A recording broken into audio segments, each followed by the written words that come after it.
Ma'am, hi, this is Ganesh Khan on this side, and I welcome you Thank you. in Viva Foods, this is our channel. And ma'am, आपसे बहुत सारे सिलसिलों पर बात करेंगे, लेकिन सबसे पहले जो मेरा सवाल था और जिस चीज़ पर बात करनी थी मुझे, उस पे बढ़ने से पहले एक चीज़ जानना चाहता हूँ, कैसे हैं आप? हाउ आर मैं यू? बहुत अच्छी हूँ। बहुत अच्छा। ये जो आपकी स्माइल बता रही है, आप सच में बहुत अच्छे हैं मैम। और अभी हाल ही में आपका जो शो है, सपनों की छलांग, रैप अप हुआ है, तो उस पर आपका क्या कहना है? लाइक एक हिसाब से अगर देखा जाए तो जब भी कोई शो खत्म होता है, तो इनिशियली दुःख तो बहुत ज़्यादा होता है क्योंकि इतने समय से इतने सारे लोगों के साथ काम कर रहे हो, रोज़ वहाँ विज़िट करना, तो वो उस पर आपका क्या कहना है? अम, पहले तो रैप अप शूट हुआ है, लेकिन सपनों की छलांग अभी अगस्त 11 तक टेलीकास्ट होगा। वॉव! तो काफी लोग अपसेट हैं ऑन ट्विटर और इंस्टाग्राम, हमें मैसेजेस आते रहते हैं कि क्यों रैप अप हो रहा है, इतना अच्छा कंटेंट है, इतना अच्छा शो है। And actually we were also taken aback कि इतना अच्छा कंटेंट है। हम बहुत सारे शोज देखते हैं, we will not name it, जो बिना सर पैर के खींचे जा रहे हैं, चलते जा रहे हैं।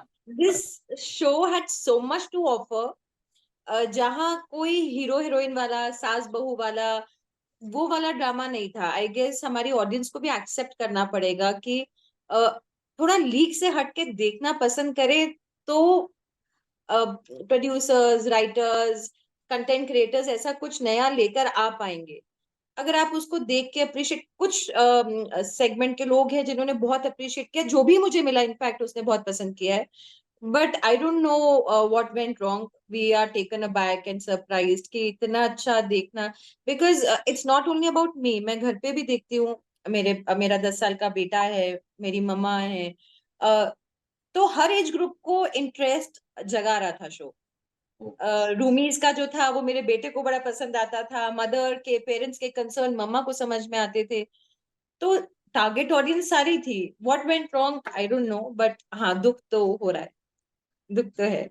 क्योंकि क्लियरली अगर देखा जाए तो मैम देखो कैसा इस मतलब जिस दौर में अभी हम चल रहे हैं, ऐसा लग रहा है इंडियन ऑडियंस और ज़्यादा इवॉल्व हो रही है और अब शायद स्टोरी बेस्ड चीज़ें पसंद आएँगी। लाइक पिक्चरों में तो ये सारी चीज़ें हो रही है, फ़िल्मों में, क्योंकि ऑडियंस उस तरह का देखना चाह रही है। हो सकता है टीवी में ये ऑडियंस अब धीरे-धीरे इवॉल्व होना शुरू हो, क्योंकि बहुत समय से एक ही ट्रैक चलता रहा है, सास बहू और साजिश, जो कि इतने समय से लोग देख ही रहे हैं, राइट। जैसे यू मेंशन।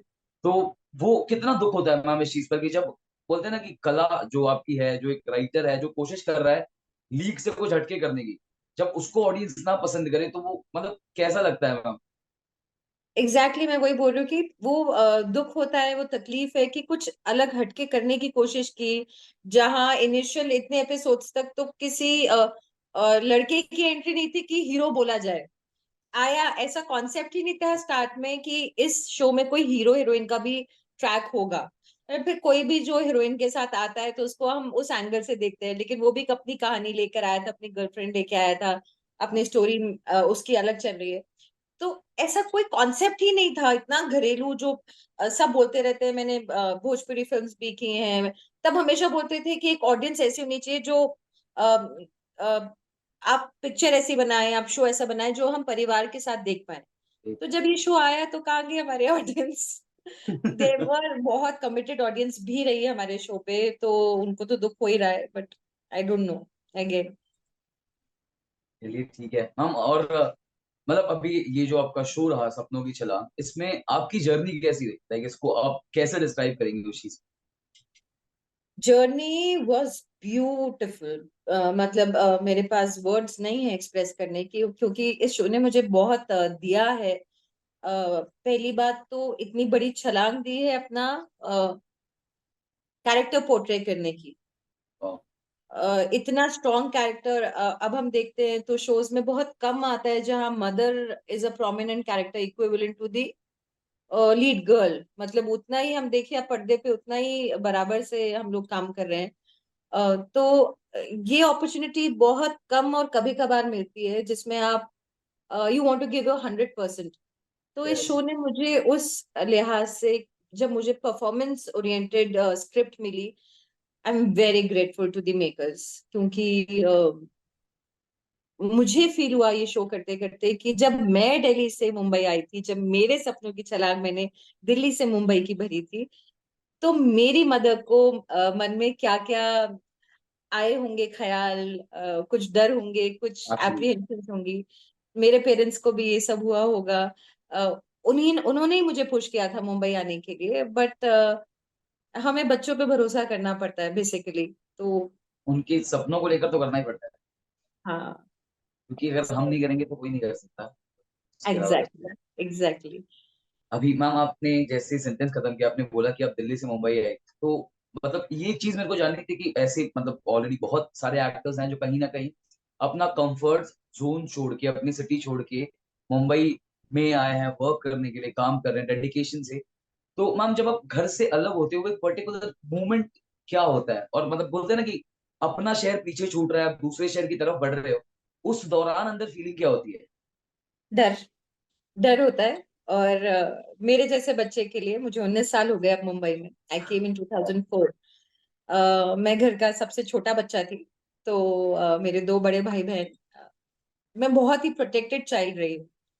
अ, उन्होंने करियर अपना बना लिया। माय फादर, माय ग्रैंडफादर, मेरी मम्मा भी वर्किंग रही है। I we are a family of working people. कोई भी घर पे बैठने वालों में से नहीं, चाहे वो मेरी भाभी हो, चाहे मेरी सिस्टर हो। All the women of the house are working. तो मेरे फादर ने बोला कि यहाँ पे बड़े लिमिटेड आपके पास अपॉर्चुनिटीज हैं दिल्ली में, तो why don't you go to the hub, जहाँ the tinsel town, the Bollywood, वहां जाओ। आई हैड एप्रीहेंशंस की इतनी प्रोटेक्टेड रही हूँ। गाड़ियों में इधर से उधर गई हूँ, कभी मैंने शायद बस भी नहीं यूज की दिल्ली में कभी भी। तो यहाँ तो सारी सुख सुविधाएं नहीं मिलेंगी। खाना नहीं बनाया दिल्ली में, छोटा मोटा बनता था, बाकी तो बना हुआ मिलता था। कभी जरूरत पड़ी तो बनाती थी। तो मेरे लिए तो बहुत बड़ा चेंज था, हाँ, दिल्ली टू मुंबई। एक तो जगह चेंज, मम्मी पापा फैमिली से अलग, एक नया घर, अकेले रहना, सब कुछ मैनेज करना, ट्रैवल करना, लोकल में ट्रैवल करना, पब्लिक ट्रांसपोर्ट में ट्रैवल करना, मेरे लिए बहुत बड़ी बात थी। तो पहले कुछ टाइम तो मुझे लगा मैं नहीं रह पाऊंगी। कुछ दिन आने के बाद मुझे लगा कि मैं नहीं, आप यहाँ पे नहीं रह पाऊंगी। But I think Mumbai accept कर ले तो आप जा ही नहीं हाँ। सकते छोड़ के मुंबई को। आप जा ही नहीं सकते। अगर आपका लिखा है यहाँ रहना, तो आप कुछ भी कर लीजिए। मैं चली भी गई थी वापस, 15-20 दिन बाद वापस आ गई। कॉल आ हाँ जाता है। मतलब आपकी बात सुन के वो कोट मुझको पता नहीं क्यों ऐसा लग रहा है, सच है कि आप भले मुंबई से चले जाओ लेकिन मुंबई आपके अंदर से कभी नहीं जा सकता, नहीं जाता, नहीं वापस जाता, आओगे ही आओगे। नहीं जाता। एंड मेरे जैसे इंसान के लिए बहुत डिफिकल्ट था, बट मुझे लगता है ये मैजिक है कुछ। मैं अभी भी सोचना चाहूँ कि मैं किसी और सिटी में जाके शिफ्ट हो जाऊं, तो मैं अभी भी डरूंगी। ये मुझे कैसे हुआ, आई डोंट नो, ऐसे हो गया चुटकी में। बहुत अच्छी बात है मैम। ऑल्सो आपने बॉलीवुड में काम किया है, आपने अभी जैसे आपने बताया आपने भोजपुरी इंडस्ट्री में भी काम किया है, आप टीवी भी कर चुकी हैं। तो मैम क्या कुछ डिफिकल्टीज रही इन दौरान, जो आपने जैसे आपके वर्कशिप्स में काम करने में, और उस दौरान आप क्या चीज अपने आप को अप्रिशिएट करती हैं कि आपने की और आप बढ़ते चले गए, तो वो जर्नी को आप कैसे एक्सप्लेन करती हैं आप? मेरी जर्नी, एक्चुअली अगर मैं ये बोलूं, कोई मुझे बोले आपको ब्रेक कैसे मिला, तो वो भी ऐसे ही था जैसे मैं मुंबई आ गई। मैं 12 साल की थी जब मैंने अपना पहला प्रोजेक्ट किया। सो वाह। I am a child actor. So मेरी जर्नी 12 साल की उम्र से शुरू हुई थी, जहाँ दिल्ली में मैं, आई एम वेरी एक्सप्रेसिव, तो मैं डांस कर रही थी, and I was picked up from the stage by renowned director and writer. वो अब नहीं है, लेकिन डायरेक्टर हैं गुरजीत ग्रेवाल, जिन्होंने नीम का पेड़ भी डायरेक्ट किया था। तो उनकी एक टेलीफिल्म थी गर्ल चाइल्ड पे।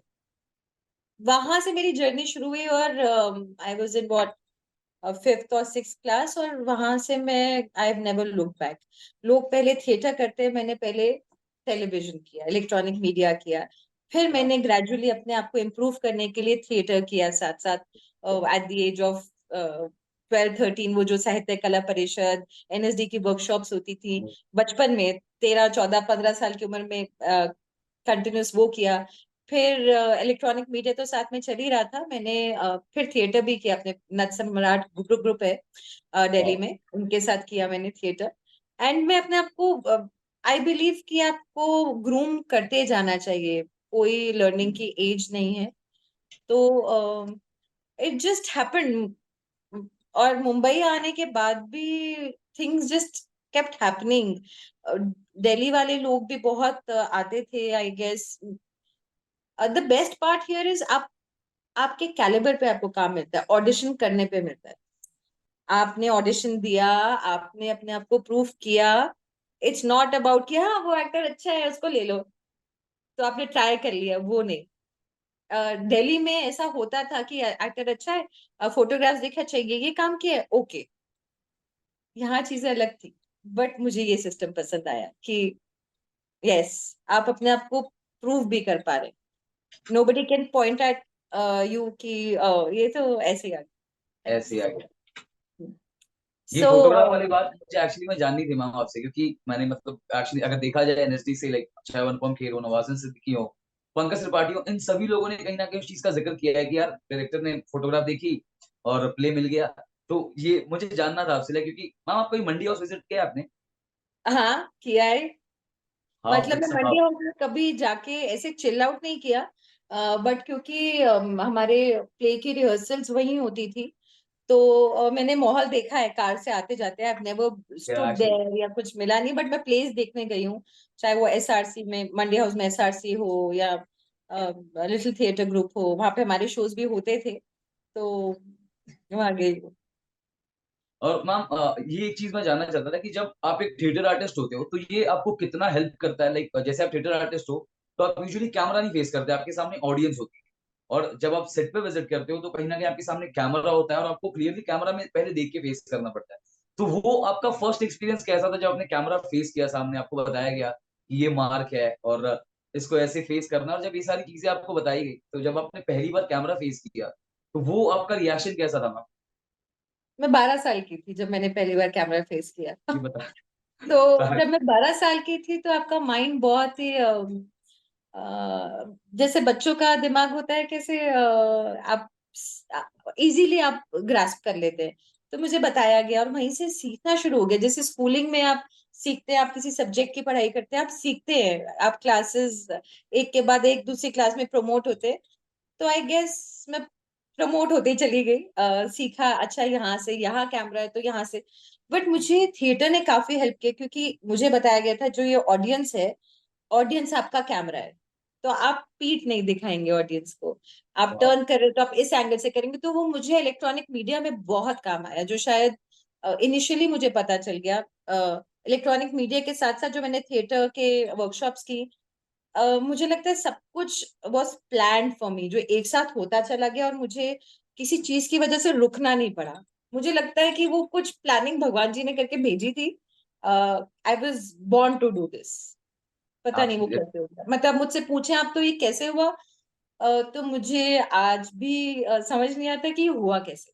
आई have touch wood by God's grace not struggled for work.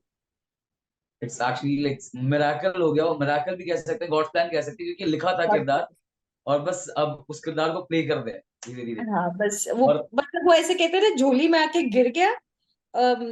Acting मेरे साथ ऐसा ऐसा ही हुआ।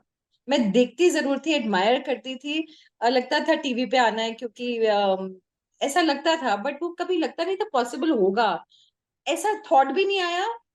पता नहीं, I was always attracted to TV dance expressions, लेकिन सोचा ही नहीं था वो हो गया। It just happened.